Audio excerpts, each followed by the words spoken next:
Olá, saudações, meu amigo e minha amiga, seja muito bem-vindo.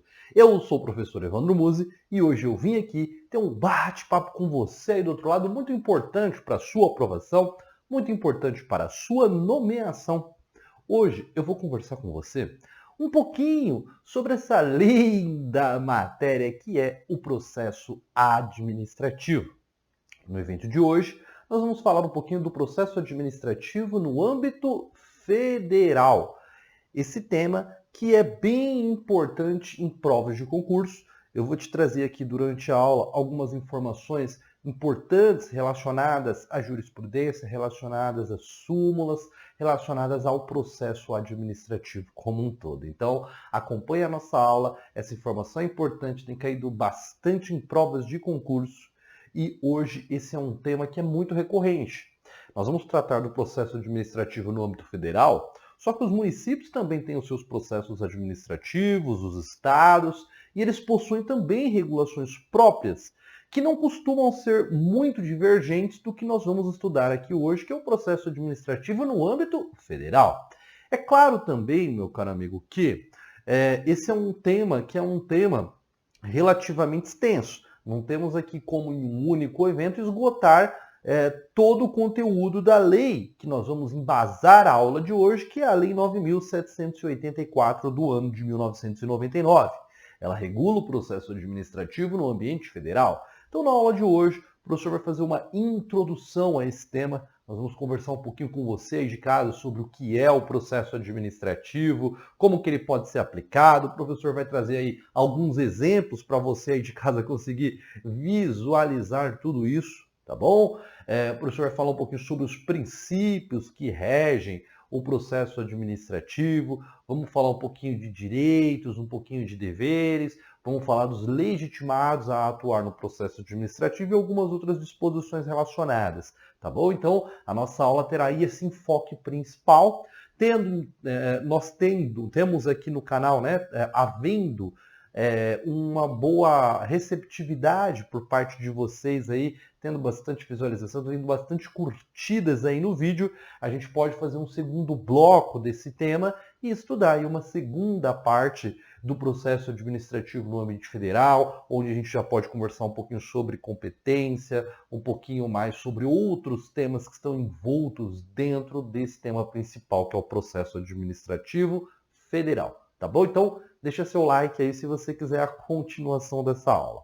Bom, vamos lá então dar uma olhadinha aqui no material junto com o professor. Você está vendo aí que a gente vai falar um pouquinho com você aí de casa sobre o processo administrativo em ambiente federal.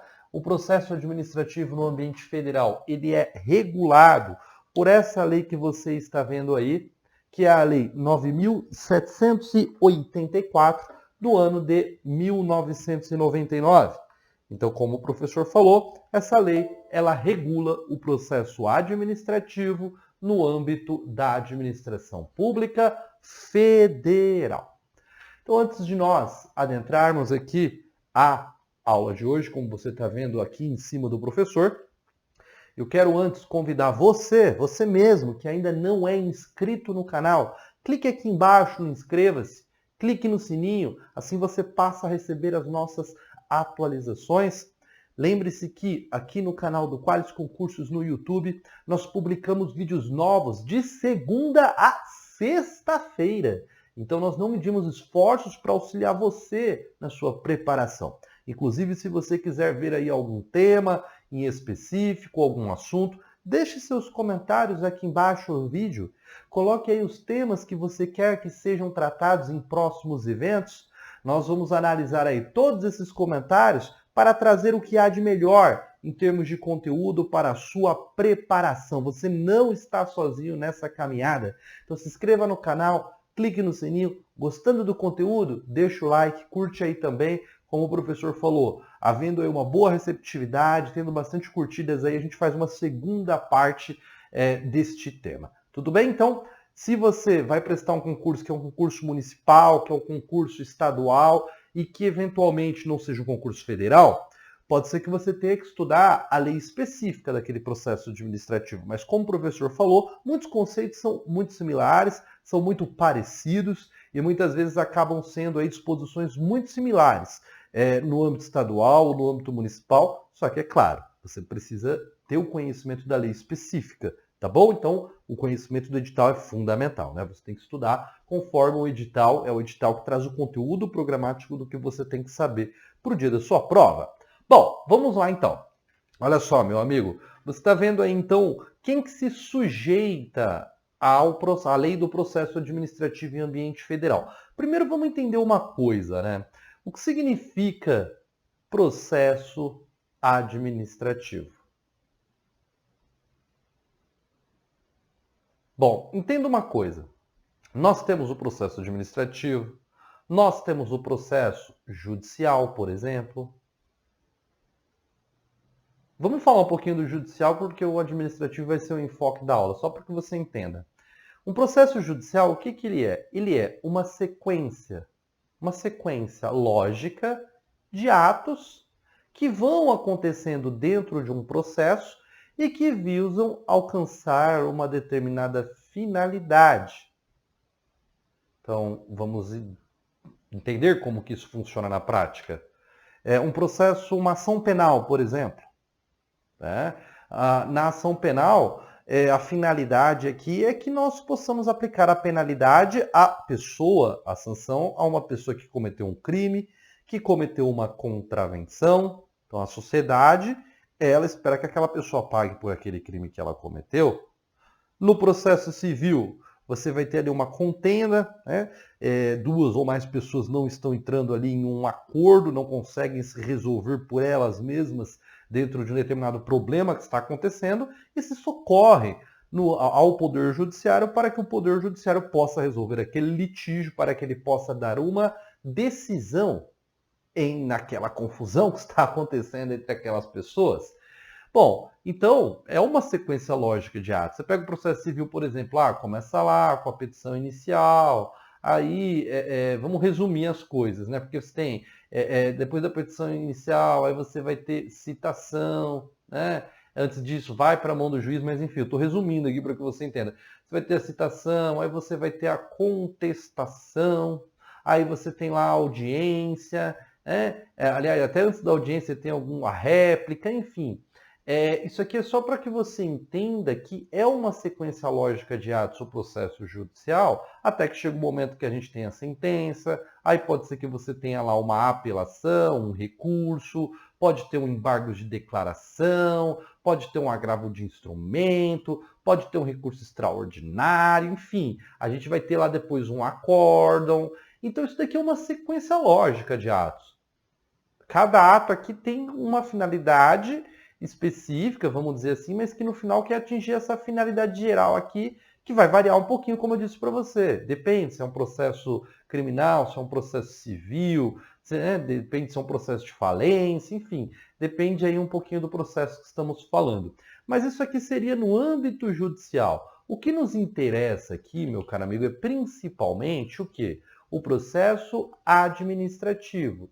E quando nós falamos em processo administrativo, a ideia ela não é muito diferente aqui da questão do processo judicial. Por quê?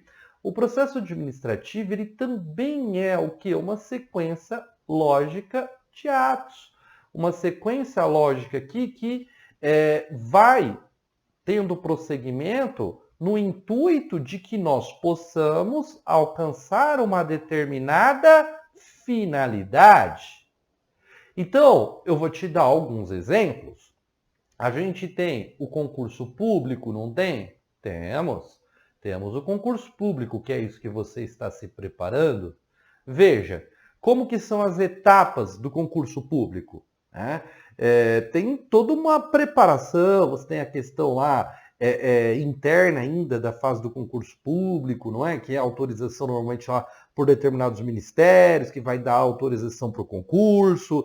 Depois disso você tem lá a definição de banca, uma banca interna ali dentro do órgão que vai dar andamento aos trâmites do concurso. Aí vem lá aquelas decisões, o órgão vai aplicar a prova, não, vai ter contratação de alguma organizadora, aí define a organizadora, aí você tem algumas fases, né, que vão se passando, alguns atos lógicos que vão acontecendo, e aí você vai ter lá a publicação de edital, prazo para impugnação do edital, em prazo de inscrição, você tem o concurso, todas as fases do concurso. Então, veja, é uma sequência lógica de atos que existe para atingir ali determinada finalidade, que nesse caso é a contratação de pessoas, o preenchimento de um cargo, o preenchimento de um emprego público. Vamos para outro exemplo. Nós não temos lá o certame licitatório, o certame das licitações. O que é a licitação? A licitação, ela nada mais é do que a escolha da oferta mais vantajosa para a administração pública. Então veja que o objeto imediato da licitação é essa escolha da oferta mais vantajosa. E nós teremos lá o objeto imediato, que é a contratação daquele produto ou daquele serviço.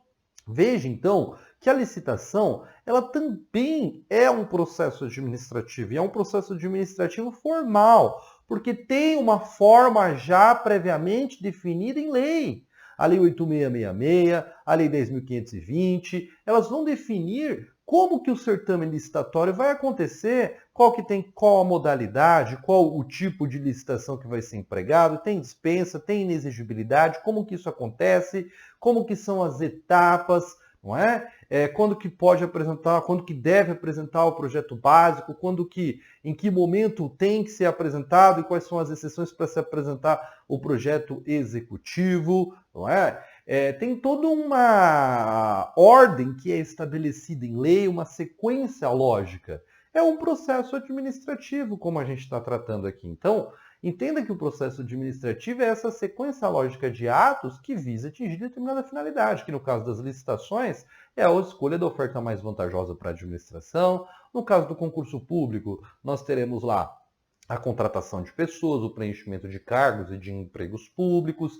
Então depende um pouquinho do que a gente está falando, não é? Essa finalidade aqui, é claro, sempre estará abarcada a questão do interesse público, devido à supremacia do interesse público, mas nós sempre teremos lá uma outra finalidade, que é a finalidade que eu quero atingir mesmo, com o concurso, com as licitações, ou com o processo administrativo tributário, ou com qualquer outro processo. Entenda que a administração pública ela vive de processos, né? Não somente processos, mas tipo, os processos administrativos fazem parte do dia a dia da administração pública. Não é quando você leva uma multa de trânsito, por exemplo. Existe ali um processo administrativo que é feito para que você possa ser notificado, para que você possa receber aquela multa, aí você pode indicar um condutor, você pode entrar com recurso daquela decisão, aí o recurso não é deferido, você pode recorrer lá para a Junta Administrativa de Recursos, de Infrações, as JARes,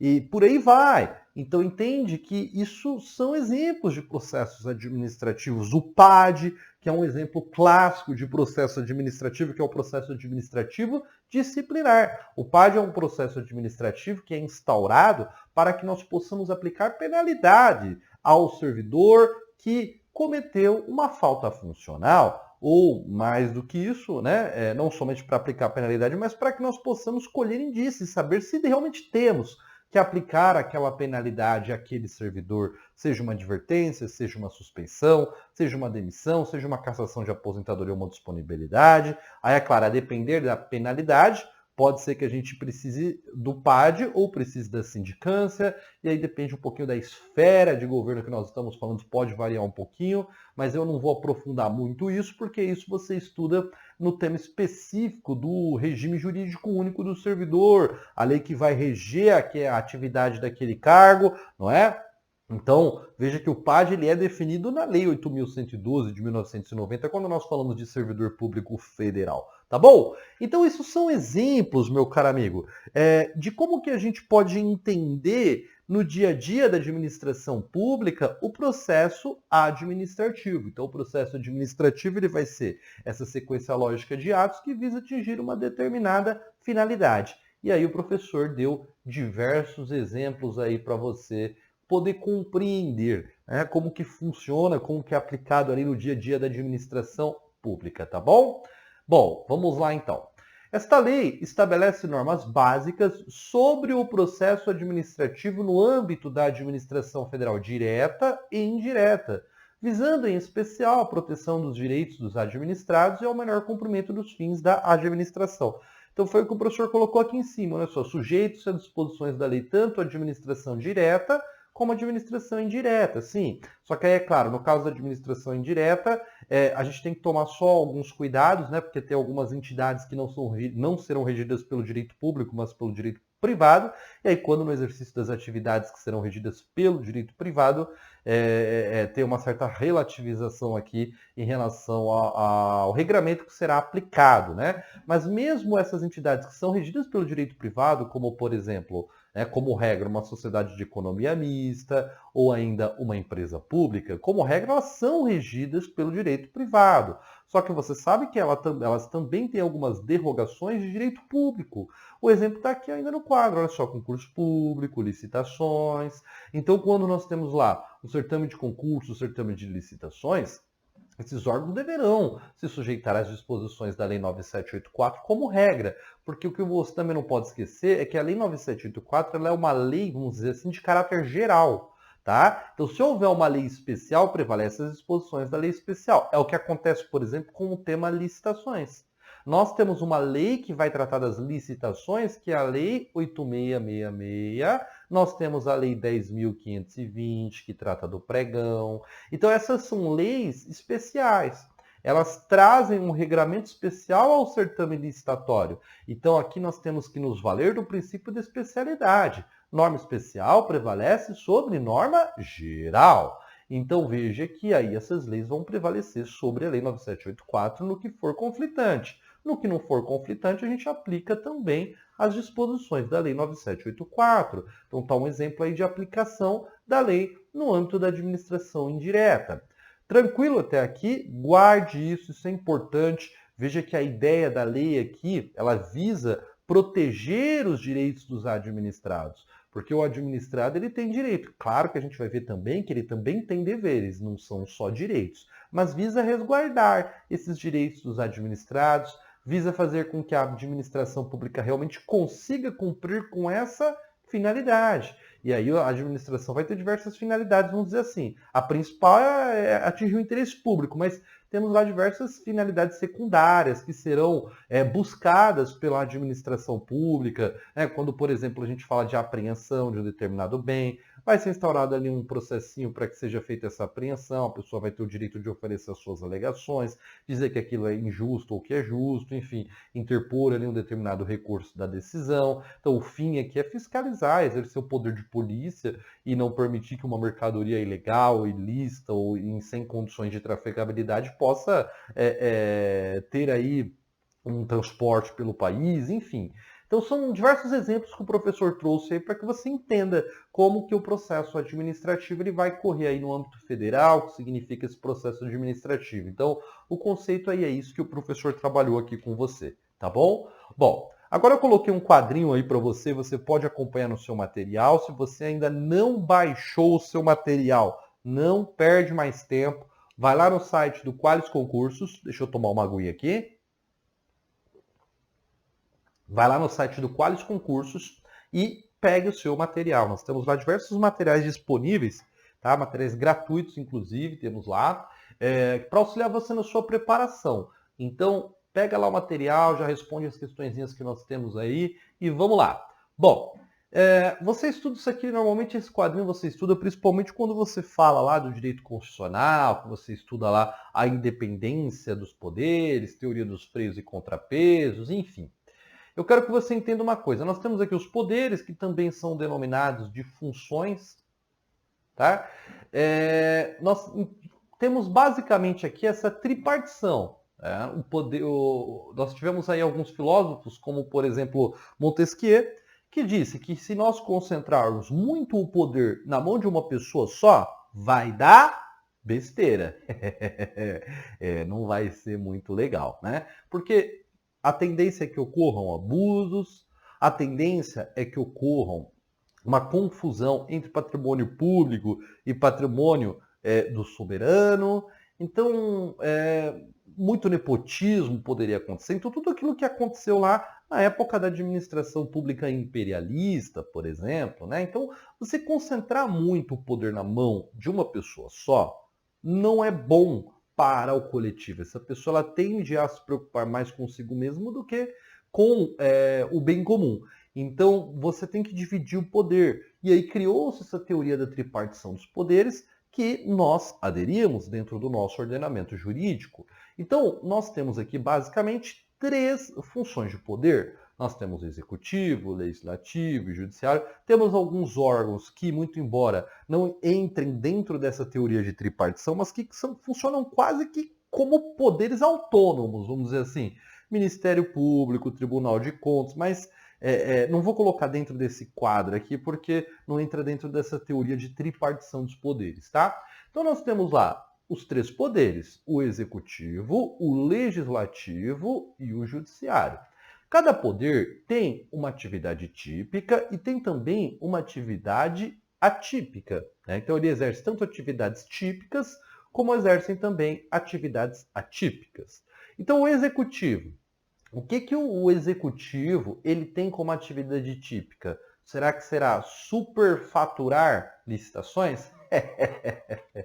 Brincadeiras à parte, a atividade típica do executivo é o que, meu amigo? É administrar, é fazer a gestão dos recursos públicos. Não é? Afinal, a gente sabe que a máquina ela precisa rodar. Então, o executivo ele vai administrar, ele vai fazer a gestão, ele vai gerir, ele vai administrar tudo isso para que esses serviços públicos, para que tudo isso possa ser entregue para a sociedade. Né? Por exemplo, a Constituição não garante que tem que ser a segurança pública é dever do Estado, obrigação de todos, mas é um dever do Estado. A Constituição não determina também que haverá escolas gratuitas, que haverá um sistema único de saúde, né? Não só a Constituição, como outras leis vão determinar isso para nós. Então, são trazidos diversos serviços que devem ser oferecidos. Você precisa de médico, você precisa de hospital para que isso aconteça, você precisa de polícia, né? No âmbito federal, a gente tem a Polícia Federal, e tudo isso precisa ser administrado, né, meu amigo? Você precisa de professores para dar educação, e aí tem que ser professores nos mais diversos graus. Então tudo isso precisa ser administrado e é isso que o Poder Executivo vai fazer. Então a sua atividade típica é administrar, fazer a gestão, gerir tudo isso. O Legislativo. O Legislativo, ele tem como atividade típica colocar dinheiro na cueca? Não, não é isso não, professor. O Legislativo tem como atividade típica fazer leis, ou pelo menos deveria ser aí, legislar. Fazer leis. Dizer para as pessoas as regras que devem ser obedecidas. Então essa é a atividade típica do Legislativo. O Executivo nós temos lá presidente da República no ambiente federal, governador no ambiente estadual e o prefeito no ambiente municipal. Prefeito é o P, né? No âmbito do Legislativo, a gente tem no âmbito federal o Congresso Nacional, que é a Câmara dos Deputados, que representa a população, mais o Senado Federal, que representa os estados. No ambiente estadual, nós temos lá as assembleias legislativas, onde trabalham os deputados estaduais, e no ambiente municipal nós temos lá a Câmara de Vereadores. E nós temos ainda o Poder Judiciário. E o Poder Judiciário que tem como atividade típica o julgamento, julgar os litígios, julgar as contendas na qual a sociedade ela não consegue resolver por si só. As pessoas não conseguem entrar em um acordo dentro de determinado ponto, surge um litígio, o Poder Judiciário vai resolver aquele litígio, vai resolver aquela contenda. É claro que o Judiciário também tem outras atividades, atividade de justiça graciosa, enfim. Ele tem ali algumas outras atividades, mas sua atividade típica seria essa atividade de julgamento, não é? Resolver esses problemas, aplicar penas dentro de um processo criminal, falar ali em nome da sociedade, vamos dizer assim. Então seria a divisão que nós podemos empregar aqui das atividades típicas desenvolvidas por cada poder ou também por cada função. Só que aí cada poder também vai exercer atividades atípicas. Então o executivo ele tem como atividade típica administrar, só que ele também vai de vez em quando legislar e também vai fazer julgamentos. Legislar, o executivo legisla? Sim, quando, por exemplo, ele edita uma medida provisória, tá certo? Então, quando ele edita uma medida provisória, é o executivo legislando.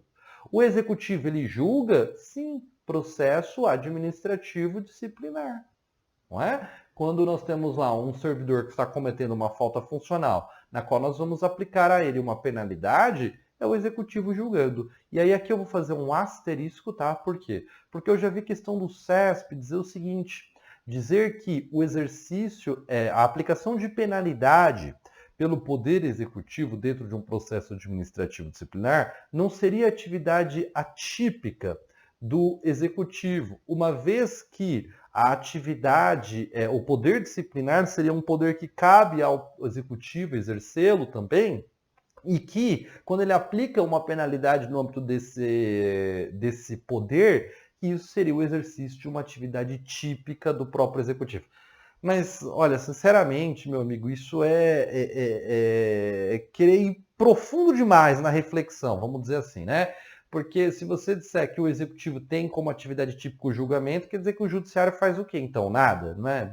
Então, esse raciocínio é um pouco muito reflexivo, vamos dizer assim. Mas eu gosto de fazer essa observação aqui, coloco esse asterisco, tá? Porque se você estiver aí resolvendo questões do CESP, pode ser que você se depare com essa questão e aí você vai lembrar aí do que o professor diz, tá? Mas vamos lá. O legislativo tem como atividade típica a legislar, só que ele também exerce atividades atípicas. O legislativo administra, sim, quando, por exemplo, ele abre um certame licitatório. E o legislativo também julga, quando, por exemplo, nós temos lá uma comissão parlamentar de inquérito, quando nós temos lá um processo de impeachment, nós estamos falando aqui da atividade de julgamento por parte do Poder Legislativo. Então, o Legislativo exercendo o julgamento como atividade atípica. E o Judiciário? O Judiciário tem como atividade típica julgar, só que ele vai também administrar. Quando, por exemplo, você tem lá concurso para provimento de cargos de oficial de justiça dentro do TRT, dentro do TRF, para escrevente técnico judiciário dentro do TJ. Então, é o judiciário administrando. E o judiciário também legisla, e como ele tem legislado ultimamente, viu? Tem objeto de crítica aí por muitos nessa questão do ativismo judicial, né? Bom, vamos lá. Não vou tecer críticas aqui, vamos ao que interessa para o concurso. O judiciário legisla quando, por exemplo, ele edita, por exemplo, uma súmula vinculante. Então, quando o STF edita uma súmula vinculante, o judiciário legislando de certa maneira, porque a súmula vinculante é um entendimento que deverá ser obedecido tanto pelos juízes ali de primeiro grau, de segundo grau, como ainda a própria administração pública deverá seguir os preceitos de uma súmula que já seja vinculante. Então, com isso, você entendeu um pouquinho essa estrutura das funções de poder, né, dos poderes, e aí deu para você entender que cada um deles tem atividades típicas e atípicas. E eu te expliquei tudo isso para que você consiga absorver o conhecimento do parágrafo 1º, que diz que os preceitos desta lei também se aplicam aos órgãos dos poderes legislativo e judiciário da União, quando no desempenho de função administrativa. Então veja que tanto o legislativo quanto o judiciário, o executivo nem se fala, né? O executivo é o que mais vai ter processos administrativos, porque administrar faz parte da atividade típica dele. Então, vai ser bem comum os processos administrativos no âmbito do executivo. Mas o legislativo e o judiciário também vão exercer, né? Tá aqui, ó. Eles também vão exercer a função de administração, olha só. Então, o legislativo e o judiciário, quando estiverem aqui, ó, no exercício da função administrativa, que é o que eu coloquei aqui, ó, ele vai ter que obedecer às disposições da Lei 9784 de 1999. Mas por que quando ele estiver no exercício da função de administração?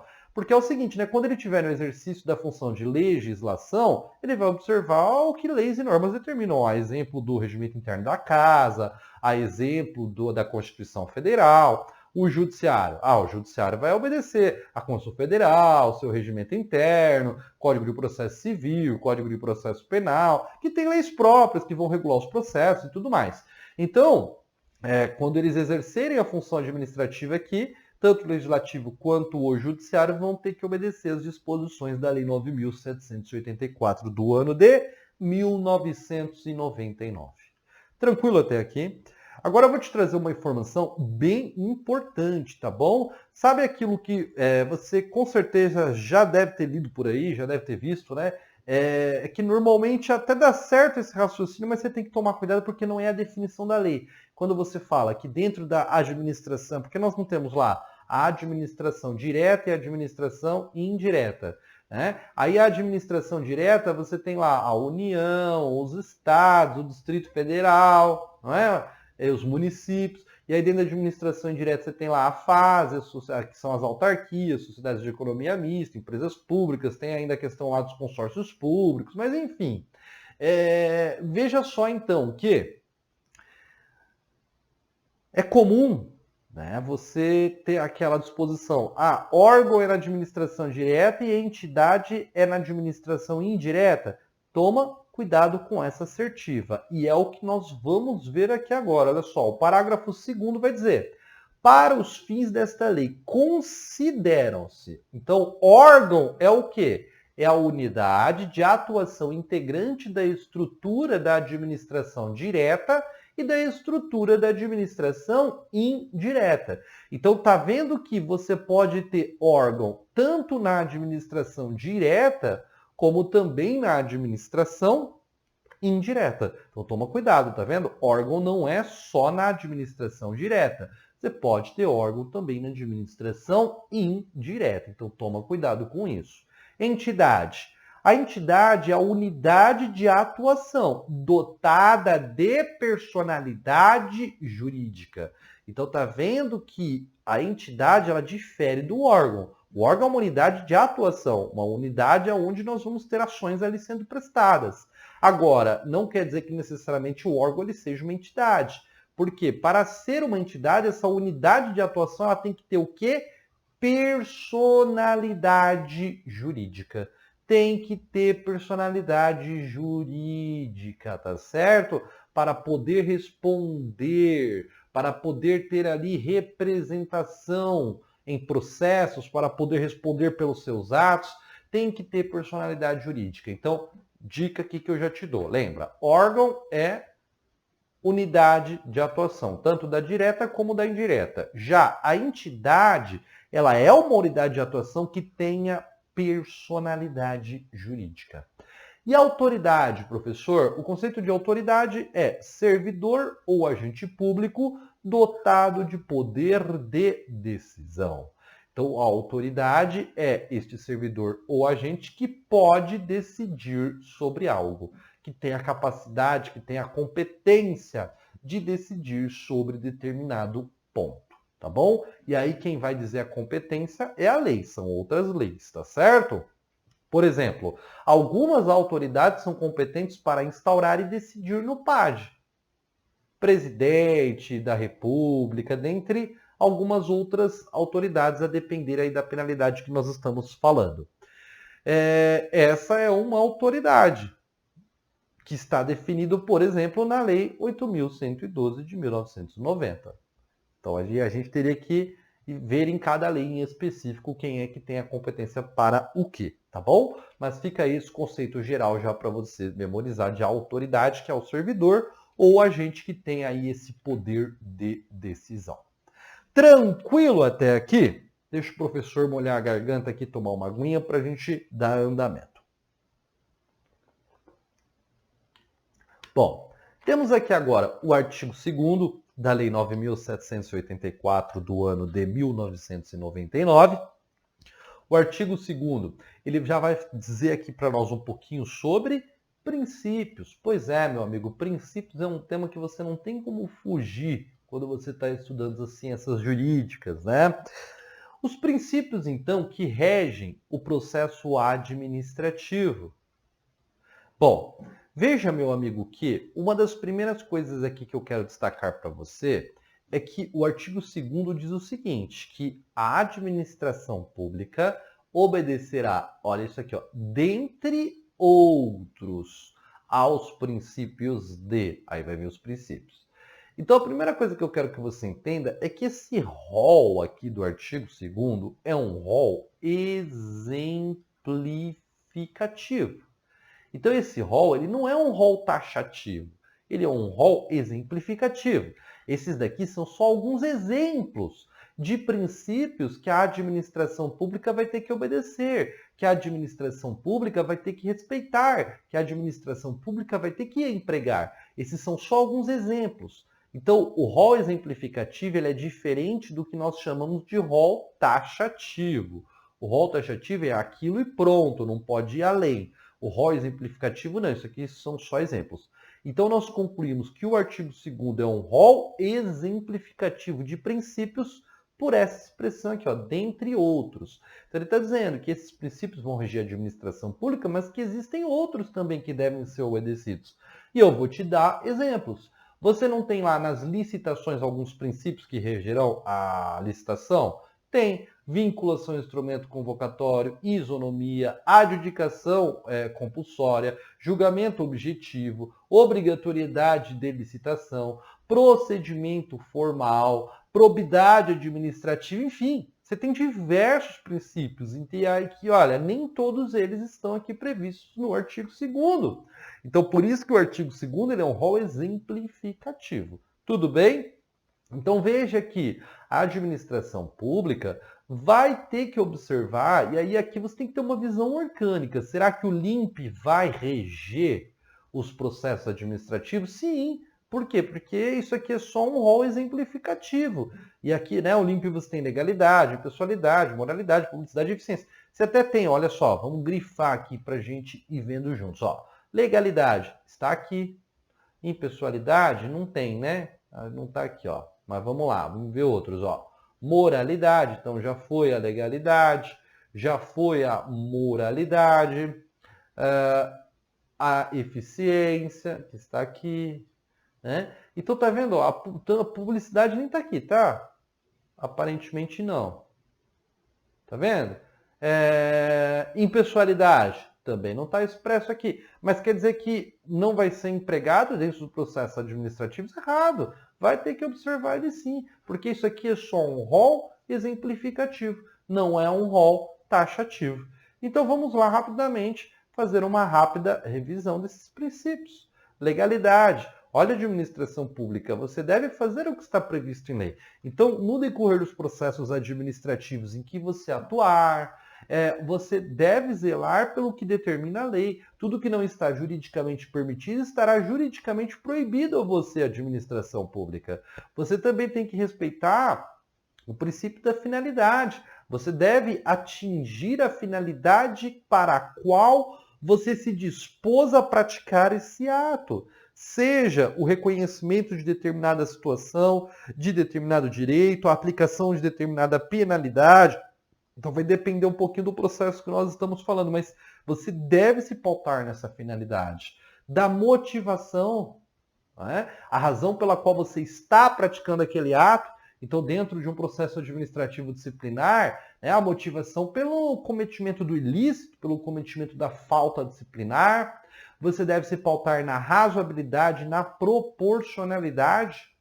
Tá? Veja só, os atos da administração pública devem ser razoáveis, devem ser proporcionais, meu caro amigo. Então, a administração pública, ela tem que ser razoável, ela tem que ser proporcional, ela tem que agir de acordo com a moralidade, de acordo com o que aquela sociedade entende como correto, entende como aceito, a ampla defesa. Então, quando você fizer uma apreensão de determinada mercadoria dentro de um aeroporto, por exemplo, você vai permitir que a pessoa traga para dentro daquele processo administrativo que foi instaurado as suas alegações, porque que ela entende que, na verdade, aquela mercadoria não tem que ficar apreendida, tem que ser liberada, seja porque você tem os documentos que permitem a circulação dentro do território nacional, seja porque possa ter ocorrido algum equívoco no que tange aquela fiscalização, no que tange ao exercício daquele poder de polícia, não é?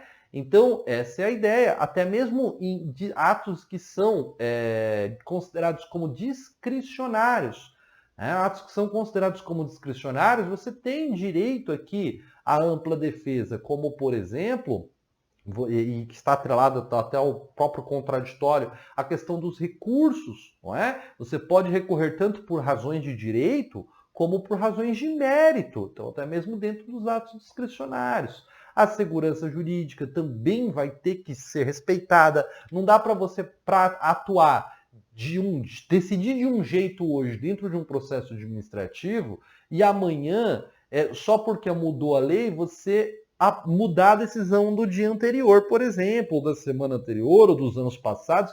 Tem que existir segurança jurídica, meu caro amigo. Caso contrário, a administração pública ela não vai oferecer segurança à sociedade. Temos ainda o interesse público, que é a supremacia do interesse público sobre o interesse particular. O que deve prevalecer é o interesse da maioria, o interesse da coletividade. Então, o interesse particular não pode se sobrepor ao interesse público. E a eficiência, atingir o máximo de resultado com o mínimo de esforço, ter uma economia de recursos, ter aqui, usar os recursos de maneira racional e atingir o objetivo que foi proposto ali. Bom, veja então, meu caro amigo, que eu já tenho que lhe chamar a atenção para uma coisa que eu vejo que vem caindo bastante em prova. Você está vendo aqui que a lei ela traz a previsão de alguns princípios, porque você estuda no direito constitucional lá, que você tem o LIMP, não é isso? Lá no artigo 37 da Constituição, são os princípios explícitos, e aí você tem alguns outros princípios que são considerados como implícitos no texto constitucional. É isso aí, professor. Então veja que eu já quero chamar a sua atenção aqui para alguns pontos, que é o seguinte. Você está vendo que alguns princípios que você estuda como implícitos da Constituição, eles estão explícitos na Lei 9784.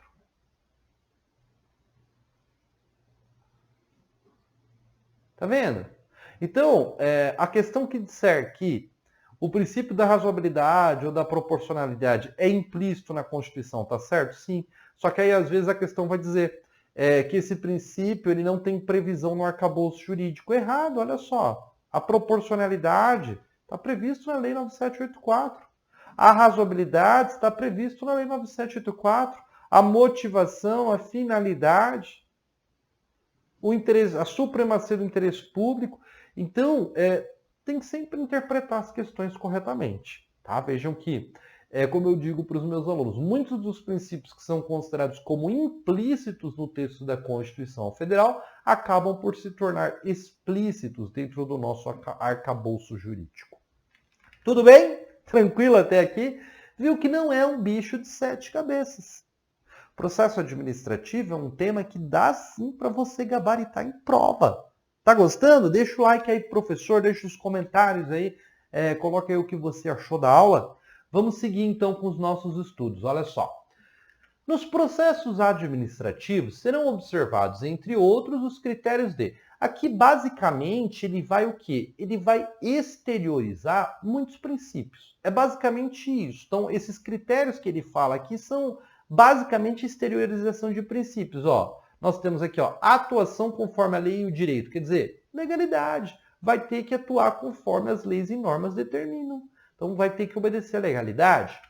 Atendimento a fins de interesse geral, vedada a renúncia total ou parcial de poderes ou competências, salvo autorização em lei. Então, tá vendo? Supremacia do interesse público. É o princípio da supremacia do interesse público. Então, tá vendo que poderes ou competências, como regra geral, nós não podemos renunciar a eles. Só que se houver autorização por lei, aí tudo bem. Aí pode ser feita a renúncia daquele poder ou daquela competência, mas desde que haja autorização por lei. Mas a regra geral é o quê? É que será vedada a renúncia total ou parcial de poderes ou competências. Além do que, objetividade no atendimento do interesse público, vedada a promoção pessoal de agentes ou autoridades. Podemos dizer a supremacia do interesse público em conjunto com a moralidade. Ainda, atuação segundo padrões éticos de probidade, decoro e boa-fé. Então, o princípio da probidade aqui presente, o princípio da moralidade também. Então, é o que eu estou dizendo, é a exteriorização de alguns princípios. Olha só, divulgação oficial dos atos administrativos, ressalvadas as hipóteses de sigilo previsto na Constituição. Realmente, princípio da publicidade. Os atos da administração pública, como regra, serão públicos, a não ser que nós estejamos falando aí de hipóteses excepcionais de sigilo da informação, que possuem ali um fundamento na Constituição Federal e também em outras leis e normas, a exemplo do que está disposto na Lei 12.527 de 2011, conhecida como a LAI, a Lei de Acesso à Informação. Além do que, adequação entre meios e fins, vedada a imposição de obrigações, restrições e sanções em medida superior àquelas estritamente necessárias ao atendimento do interesse público, quer dizer, proporcionalidade, razoabilidade e indicação dos pressupostos de fato e de direito que determinaram a decisão. O que é isso aqui? Motivação. Ainda, observância das formalidades essenciais à garantia dos direitos dos administrados, o princípio do formalismo. Tá? E aí nós temos aqui, eu vou até fazer uma observação, que eu já vi algumas questões que tratam principalmente do tema licitações, deles aplicarem a questão do formalismo moderado, que a ideia é a seguinte: muito embora alguns atos exijam uma forma previamente determinada e delimitada em lei, a gente não pode também seguir essa forma a tal modo que isso cause um prejuízo ao erário público. Então, ficou curioso? Dá uma pesquisada sobre esse tema aí, princípio do formalismo moderado, tá bom? Já vi cair em algumas provas, principalmente no âmbito do controle, tá? Então é isso aí, meu amigo. Vamos lá, vamos continuar aqui os nossos estudos. Olha só. Temos aqui ainda o inciso 9, que vai falar um pouquinho sobre a adoção de formas simples, suficientes, para propiciar adequado grau de certeza, segurança e respeito aos direitos dos administrados. Quando ele fala aqui, ó, adoção de formas simples e suficientes para propiciar adequado grau de certeza.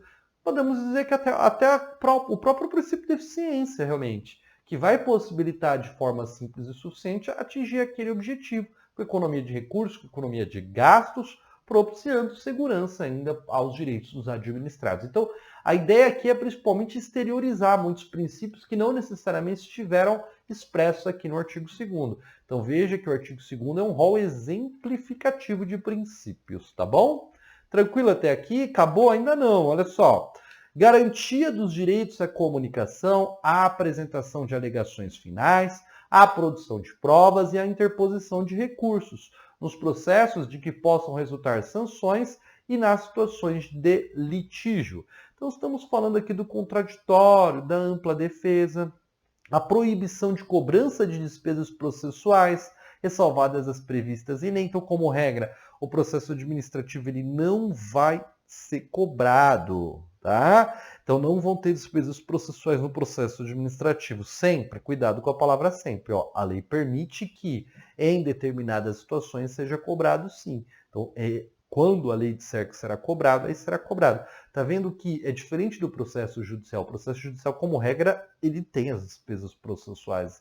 A exceção deveria ser a justiça gratuita. Aqui, ó, é praticamente o contrário. Aqui eu não posso cobrar nos processos administrativos, a não ser que a lei permita que eu cobre naquela situação. Entende? Além do que, um outro princípio importante aqui, ó, que é o princípio da oficialidade. Olha só, impulsão de ofício do processo administrativo sem prejuízo da atuação dos interessados.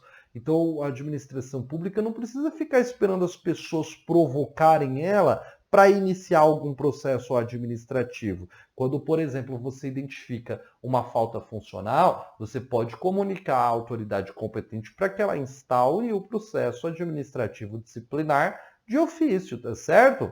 Então, é o princípio da oficialidade. A administração pública não tem. É diferente, né? Isso aqui se contrapõe a um dos princípios que nós estudamos dentro da jurisdição, que é a denominada inércia da jurisdição.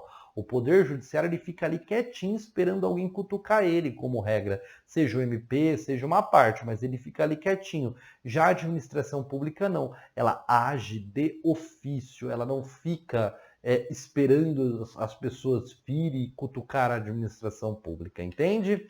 Inciso 13, interpretação da norma administrativa da forma que melhor garanta o atendimento do fim público que se dirige, vedada a aplicação retroativa de nova interpretação. Então a ideia aqui é garantir a supremacia do interesse público coadunado aí a questão da segurança jurídica, né? Então você vai interpretar a forma de uma maneira que ela se adeque mais ao interesse público.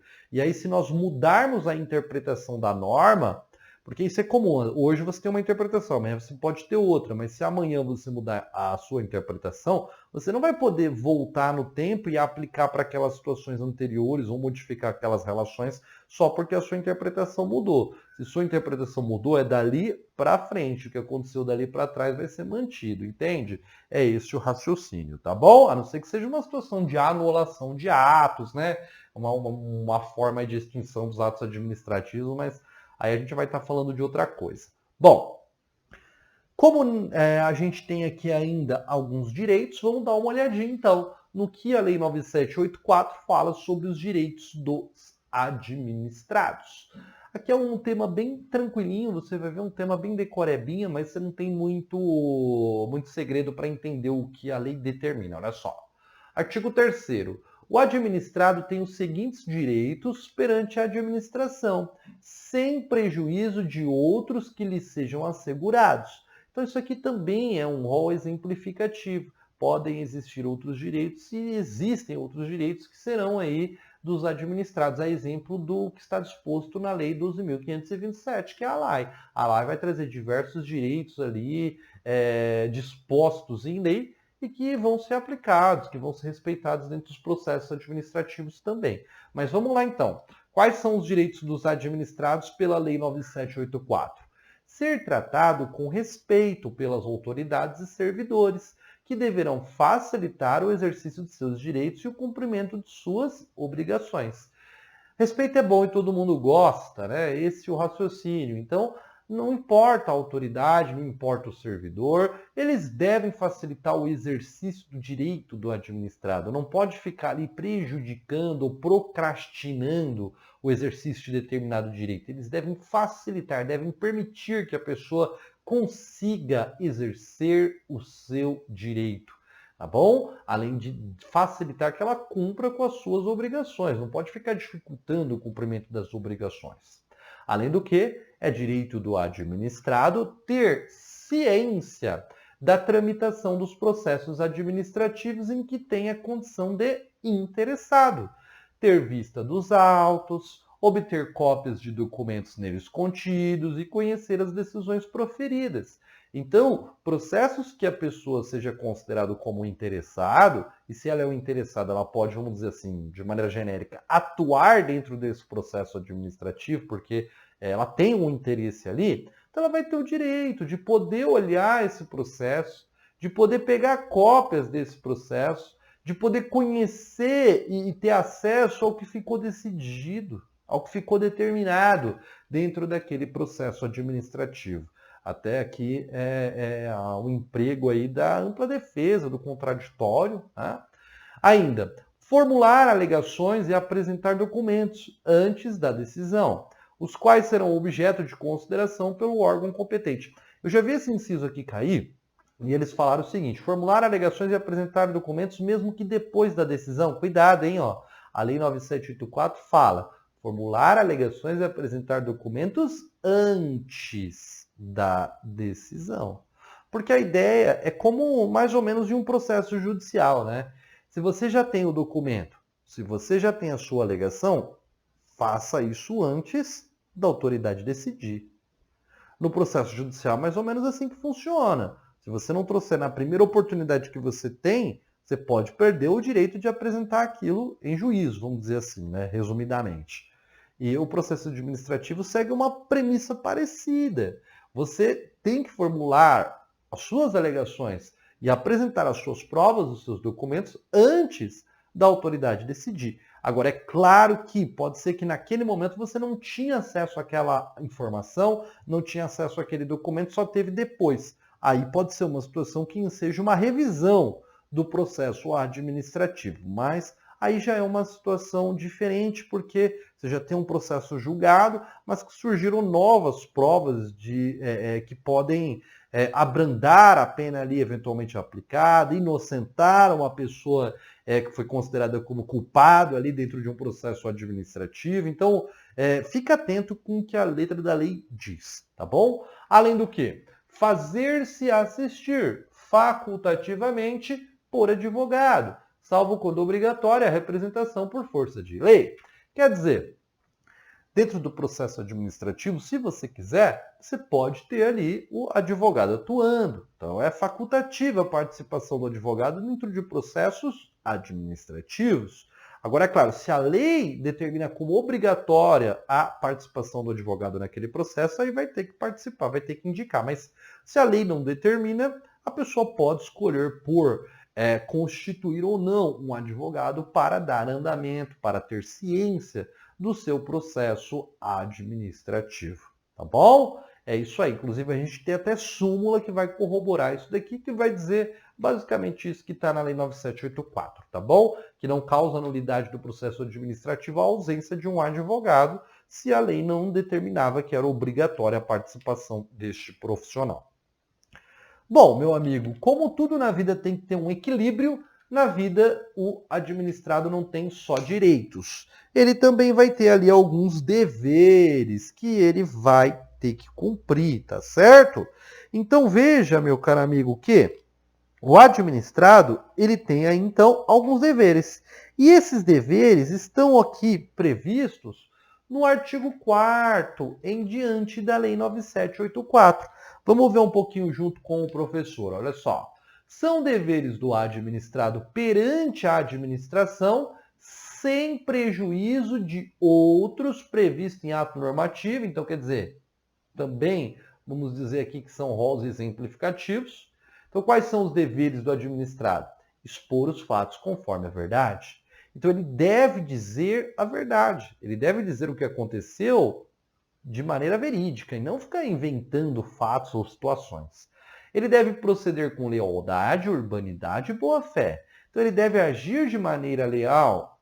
Ele não vai poder ficar atuando para causar prejuízo alheio, para se enriquecer ilicitamente. Ele deve agir de maneira educada, de uma maneira a se pautar na boa-fé, né? Sendo um bom cidadão, sendo uma pessoa que nós acreditamos ali nas suas boas intenções. Não pode ser uma pessoa mal intencionada dentro do processo.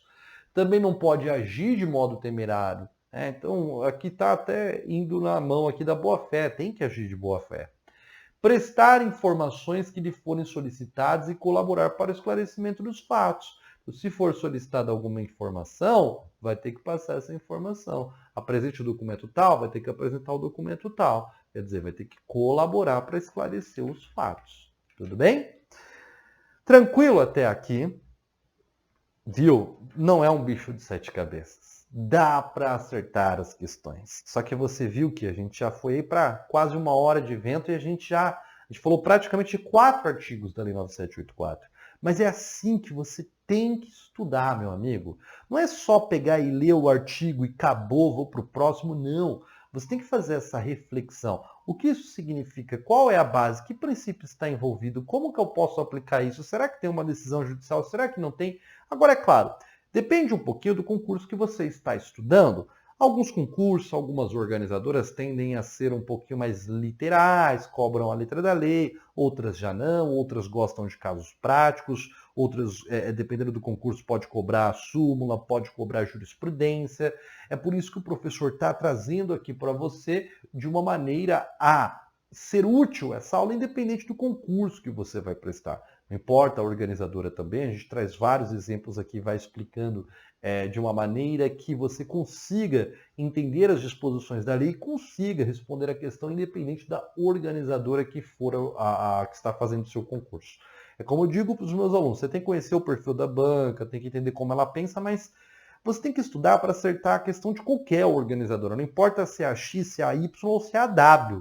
Só que é claro, principalmente quando você está estudando para um concurso que já tem edital publicado e tudo mais, aí você tem que focar naquela banca para que você também não perca muito tempo de estudo, porque aí, se o edital já está publicado, você tem um tempo menor de estudo, então tem que fazer algo mais direcionado, tá bom? Vamos lá então.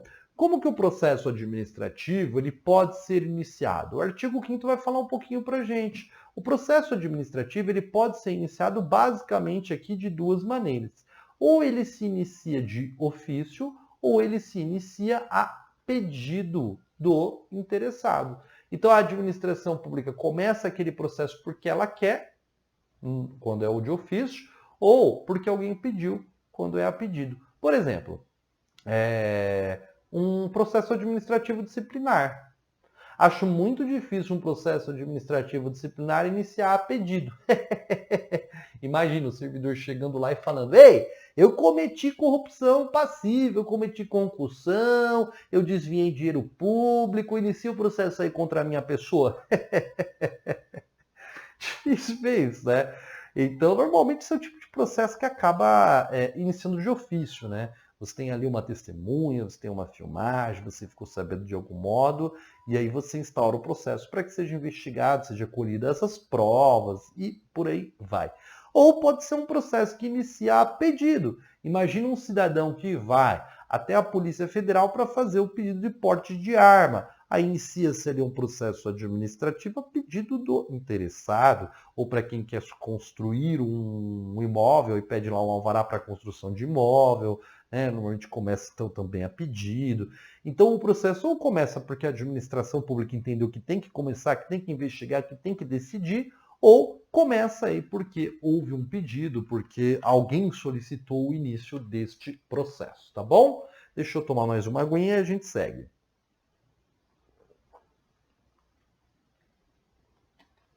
Então o artigo 5º vai dizer isso aí para nós.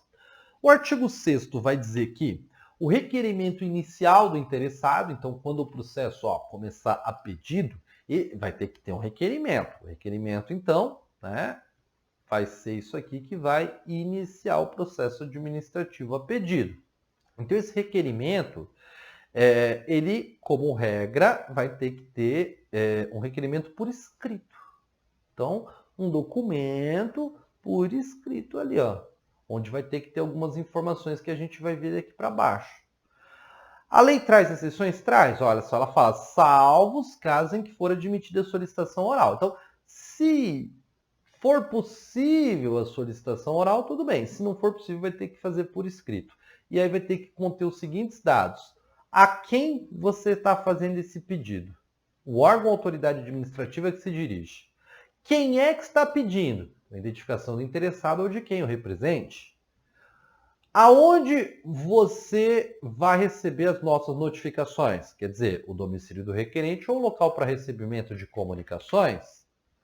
O que você quer e o que você traz como fundamento para isso que você quer. Ou seja, a formulação do pedido com a exposição dos fatos e de seus fundamentos e identifique-se para que nós possamos ter certeza da legitimidade. Ou seja, data e assinatura do requerente ou do seu representante. Tranquilo, parágrafo único. É proibida, é vedada a administração a recusa imotivada de recebimento de documentos, devendo o servidor orientar o interessado quanto ao suprimento de eventuais falhas. Então, a administração pública ela não pode simplesmente se recusar a receber documentos. Até porque isso aqui decorre do exercício do direito de petição, que é assegurado ao cidadão. Então a administração pública não pode simplesmente se recusar a receber um documento. Só que a lei fala de maneira imotivada.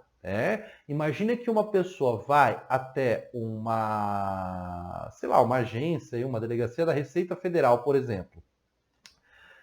Só que, na verdade, ele quer discutir um imposto municipal. Digamos que não tinha nada a ver ali com a Receita Federal, com impostos federais. A pessoa tinha que se dirigir lá ao fisco municipal, à prefeitura, e ele foi até a Receita Federal. Ora, vai chegar lá, a maior parte das vezes não vai ter o que ser feito, Aqui é um órgão federal, ele tem que ir lá para o órgão municipal resolver isso. Então, na verdade, isso não é uma recusa imotivada, existe um motivo, Os servidores que estão aqui não têm competência para analisar isso daqui, que seria do ambiente municipal. Então, isso é uma recusa, quando a pessoa traz lá um pedido e tudo mais, não é um pedido emotivo, não é uma recusa imotivada, existe um motivo. Agora, se não existe um motivo, aí sim, isso pode gerar responsabilidade de quem deixar de receber esse pedido, tá bom? Artigo 7º. Os órgãos e entidades administrativas deverão elaborar modelos ou formulários padronizados para assuntos que importam em pretensões equivalentes. A ideia é a seguinte, olha, se você tem pedidos que são muito parecidos, são muito semelhantes, pretensões que são equivalentes, quer dizer, pretensões que são muito semelhantes, que são quase iguais, vamos dizer assim, às vezes muda só as partes ali, Então você tem que ter modelinhos previamente elaborados. Isso aqui é até para que nós possamos ter eficiência, Se as pessoas vão ter que sempre colocar essas mesmas informações aqui, faz um padrão então de formulário, faz um requerimento aqui, para que já fique mais simples disso ser analisado, para que isso esteja simples de ser preenchido e tudo mais. Artigo 8º. Quando os pedidos de uma pluralidade de interessados tiverem conteúdo e fundamentos idênticos, poderão ser formulados em um único requerimento, salvo preceito legal em contrário. Então, quer dizer, nós temos muitas pessoas que têm o mesmo interesse, o mesmo fundamento. A gente pode utilizar um único requerimento para isso, desde que sejam fundamentos idênticos, tá bom? E aí, é claro, também desde que a lei permita que isso seja feito. Quer dizer, se não houver aí uma determinação de lei em contrário. Se houver uma determinação legal em contrário, aí não vai poder. Bom, tranquilo até aqui, meu amigo? Nós temos ainda um capítulo aqui, que é o capítulo 5, e que vai tratar dos interessados. Quem é que pode atuar, vamos dizer assim, dentro do processo administrativo? Quem pode atuar é quem é considerado como legitimado. E quem é considerado como legitimado, como interessado no processo administrativo?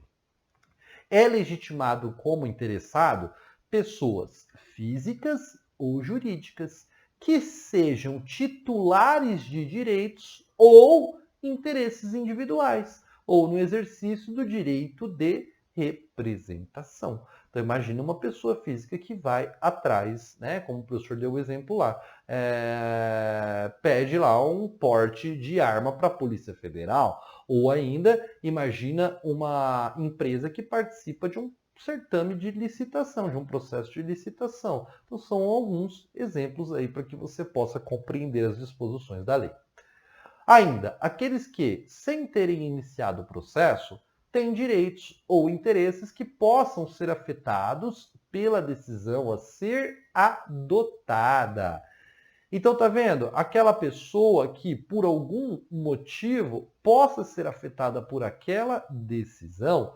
Então, sei lá, imagina uma pessoa que pede lá um alvará para a construção de um imóvel, só que, na verdade, existem aqui outros imóveis. E aí, a pessoa que está solicitando alvará da construção deste imóvel, digamos que ela está construindo de uma maneira que vá prejudicar a integridade dos imóveis vizinhos aqui.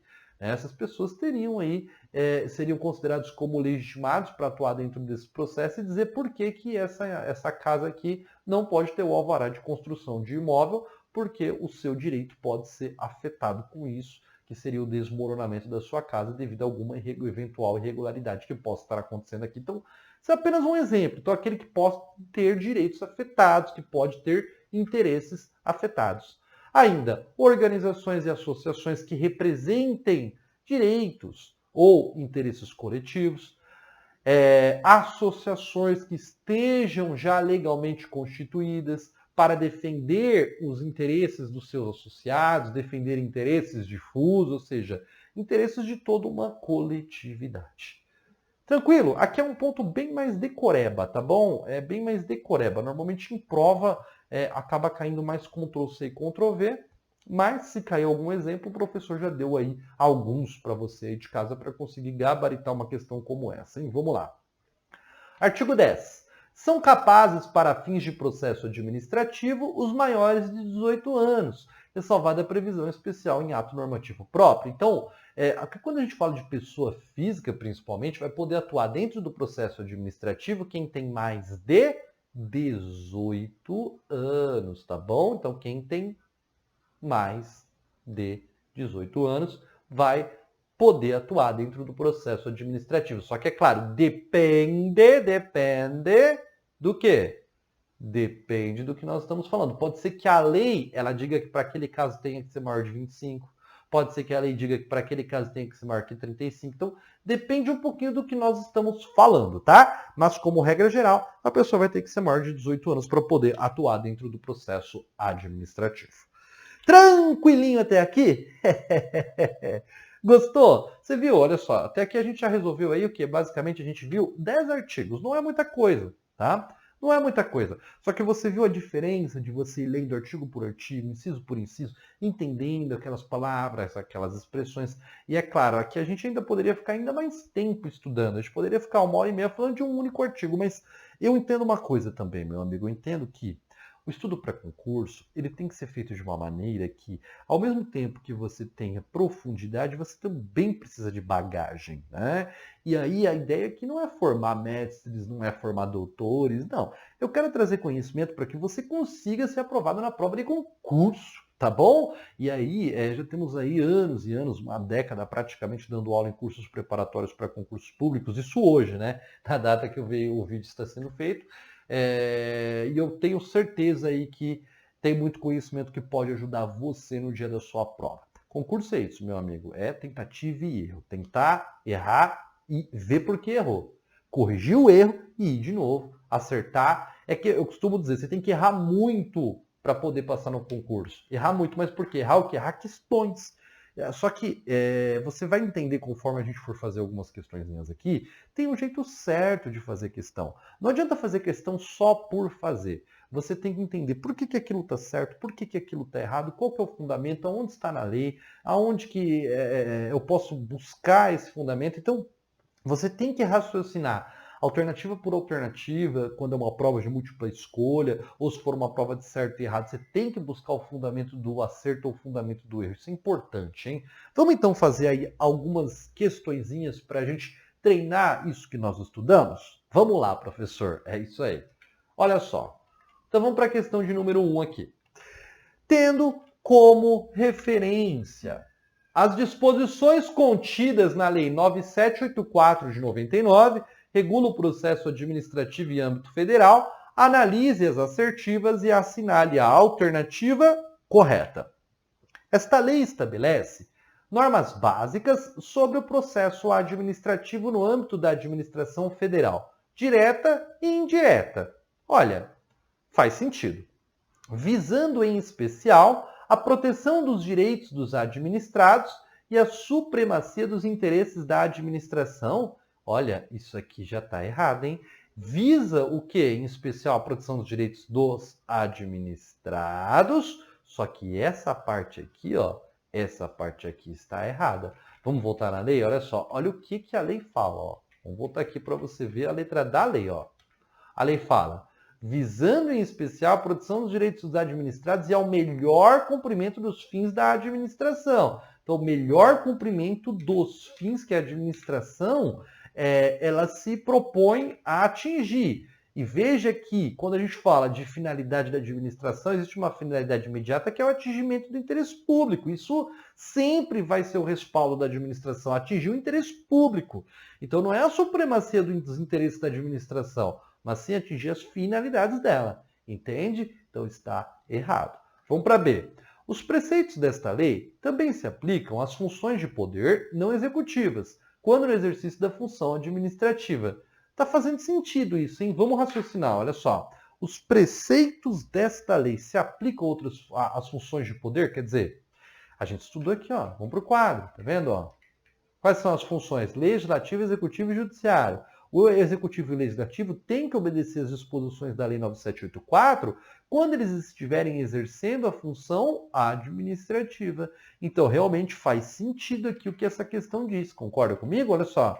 Os preceitos desta lei se aplicam às funções de poder não executivas, quer dizer, o legislativo e o judiciário, quando no exercício da função administrativa. Certinho, passa a ser o gabarito da questão. Mas vamos ver o erro das outras. Órgão é a unidade de atuação dotada de personalidade jurídica. Errado por quê? Porque isso aqui é o conceito de entidade. É a entidade que tem personalidade jurídica. E aí aqui na dele disse, entidade é a unidade de atuação integrante da estrutura da administração direta e da estrutura da administração indireta. Errado por quê? Porque esse daqui é o conceito de órgão. Deu uma invertida. Tá bom? Esse é o conceito de órgão e este é o conceito de entidade. Deu uma bagunçada aí. Alternativa E, a administração pública deve responder ao exercício do direito de petição do cidadão em prazo razoável. Faz sentido. É o dever de resposta dentro do período determinado em lei, né? Dentro do prazo determinado em lei. Desrespeitando a moralidade administrativa e eficiência, a demora injustificada no dever de resposta. Né, a questão da escrita aqui não está tão inteligível assim, mas dá para entender, né? Ele quer dizer que se não obedecer o prazo de resposta, isso ofende a moralidade administrativa, sim. Isso ofende a eficiência, sim. Isso, inclusive, foi uma decisão do STJ. Então, demora injustificada no dever de resposta ofende a moralidade e a eficiência. Até aqui está correto. Então, por que estava errado, professor? Porque se o gabarito é a letra B, tem que estar errado, né? Mas vamos lá. Gerando nulidade no processo administrativo, a conclusão e julgamento com prazo superior determinado em lei. Errado. A gente já teve decisão do STF nesse sentido, tá?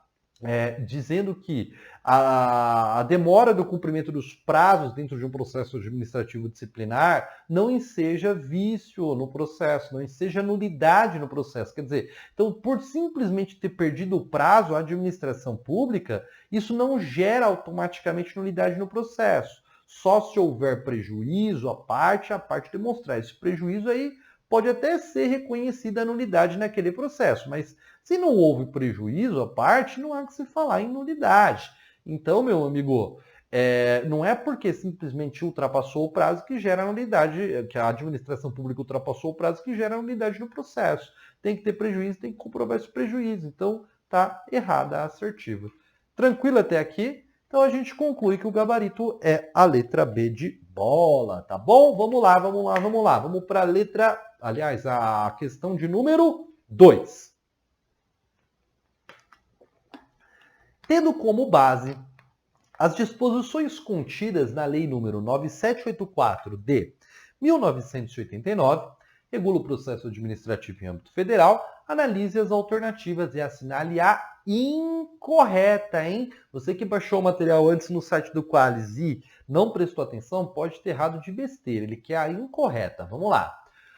Os princípios explícitos no artigo 2º, sendo a legalidade, finalidade, motivação, razoabilidade, proporcionalidade, moralidade, ampla defesa, contraditório, segurança jurídica, interesse público e eficiência da lei o quê? Lei 9784, certo? São um rol exemplificativo.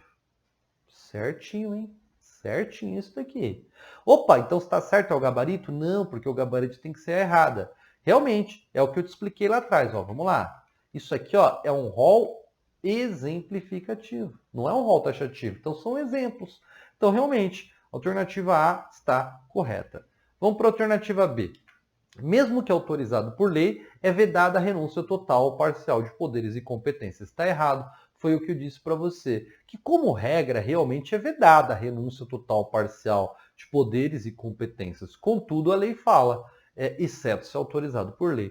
Então, como exceção, poderia ser renunciado aí à competência ou poder. Então isso está errado, essa assertiva. E pelo fato dela estar errada, ela vira o gabarito da questão, porque eu quero é a errada mesmo. Vamos para C. É vedada a promoção pessoal de agentes e autoridades? Certinho. É um das diretrizes, vamos dizer assim, da Lei 9784, a impessoalidade. Alternativa D. É um critério que deve ser observado nos processos administrativos? A divulgação oficial dos atos administrativos, ressalvadas hipóteses de sigilo previstas na Constituição e na Lei de Acesso à Informação. Ora, não é um copia e cola da letra da lei, mas também não está errado, né? Porque, realmente, a publicidade é um critério que deve ser observado nos processos administrativos. E aí nós temos o sigilo previsto na Constituição, mas que vai ser detalhado na Lei de Acesso à Informação. Então faz todo sentido, isso aqui está correto. Só que essa alternativa poderia tanto estar correta como errada, porque aqui ele traz uma assertiva que não é exatamente o que está em lei. Então depende um pouquinho da organizadora. Se for uma organizadora que gosta de cobrar um pouco mais de interpretação, está correto. Agora, se for uma organizadora que cobra copia e cola da letra da lei, ela já vê isso aqui como erro, tá? Mas por isso que você sempre tem que analisar o todo. Aqui eu já vi que isso aqui está errado, totalmente, vamos dizer assim, errado. Agora aqui ele não está errado, ele só está diferente do que a lei diz, então não está errado. Entende? Tem que fazer esse raciocínio. Vamos para a letra E. Adequação entre meios e fins, quer dizer, razoabilidade, proporcionalidade, vedada imposição de obrigações, restrições e sanções e medidas superior àquelas estritamente necessárias ao atendimento do interesse público. Certinho. Então, com isso, eu concluo que o gabarito realmente é a letra B de bola, pelo fato dessa assertiva ser errada. Tranquilo? Vamos lá, amigão. Vamos lá. Tá acabando, hein? Tá acabando. Prometo para você. Vamos lá, só mais um pouquinho. Questão de número 3. Tendo como parâmetro as determinações contidas na Lei 9.784 de 99, leia as assertivas e assinale a correta. Ele quer o que aqui? Ele quer a correta. Então, aqui a gente já vai lendo e vendo o que está certo e errado. Vamos lá. Em um processo administrativo, deve ser observado o critério da indicação dos pressupostos de fato e de direito que determinaram a decisão. Sim, a motivação ali do ato, então tá certo. 2. A motivação deve ser explícita, clara e congruente, podendo consistir em declaração de concordância com fundamentos de anteriores pareceres, informações, decisões ou propostas. Até aqui correto. Que neste caso serão parte integrante do ato. Certinho. O meu parecer, a minha decisão pode consistir em concordância com o parecer anterior. Tá? E aí, nesse caso, esse parecer anterior passa a ser parte integrante do ato. Lembra lá no PAD? Ó, a comissão toca o PAD e faz o relatório. Encaminha para a autoridade competente decidir. A autoridade competente para decidir pode concordar com o parecer da comissão. E aí, nesse caso, esse parecer passa a ser parte integrante da decisão. Se ele discordar do parecer, ele tem que fazer isso de maneira motivada e dizer por que está discordando, não é isso? Então dá certinho. Eu já sei que 1 e 2 estão corretas. Então, se eu sei que 1 e 2 estão corretas, por eliminação, vamos lá, 1 e 2 estão corretas. Pode ser essa? Pode. Pode ser essa? Pode. Pode ser essa? Pode. Pode ser essa? Pode. Eu já eliminei uma, ó. Já eliminei a E. Então vamos voltar. Opa, você já viu a resposta, né? Mas vamos lá. 3. Permissão da cobrança de despesas processuais ressalvadas as previstas em lei. Isso aqui está errado por quê?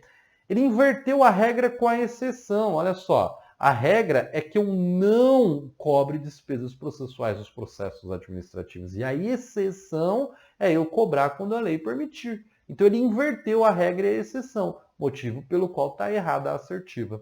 4. Interpretação da norma administrativa da forma que melhor garanta o atendimento do fim público a que se dirige. Até aqui correto. Permitida a aplicação retroativa de nova interpretação. Errado, é vedada, proibida a aplicação retroativa de nova interpretação. Então, com isso, a gente conclui que o gabarito só pode ser a letra C de casa. É isso aí. E vamos aqui para a nossa última questão. Tá acabando, hein? Vamos lá.